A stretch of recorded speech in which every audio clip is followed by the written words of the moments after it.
আসসালামু আলাইকুম বন্ধুরা, আপনারা সবাই কেমন আছেন? আলহামদুলিল্লাহ, আল্লাহ তাআলার রহমতে আমি ভালো আছি। আজকে আপনাদেরকে দেখাবো ঢেঁড়স ভাজা রেসিপি। তো একটা ফ্রাই প্যান বসিয়ে নিয়ে আমি সরিষার তেল দিয়ে দিলাম। তেলটা যখন গরম হয়ে আসবে তখন আমি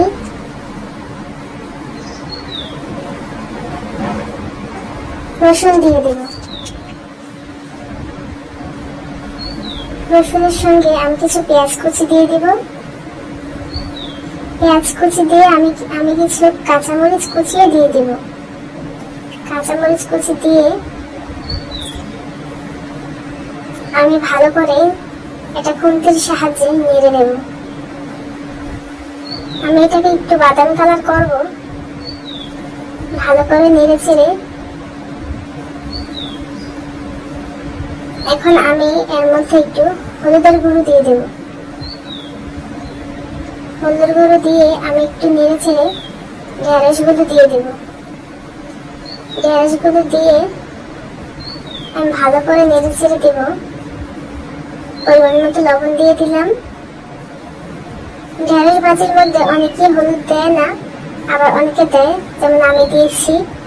হলুদ দিলে হয় কি, কালারটা খুব সুন্দর আসে, ঢেঁড়স ভাজাটা দেখতেও ভালো লাগে।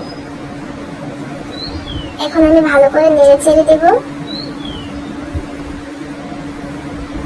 ঢেঁড়স ভাজি ঢাকতে হয় না, যদি ঢেঁড়স ভাজিটা ঢেকে দেন তাহলে এটা একটু লোট লোট হয়ে যাবে। এই তো আমার ঢেঁড়স ভাজিটা সুন্দর ভাজা হয়ে গিয়েছে। আমি ভালো করে নেড়ে চেড়ে নেব। অনেকে আরো অনেক ভাজা ভাজা করে, আবার অনেকে একটু কম ভাজা ভাজা করে। আমি মিডিয়াম করব, অত ভাজবো না আবার অত কাঁচাও রাখবো না।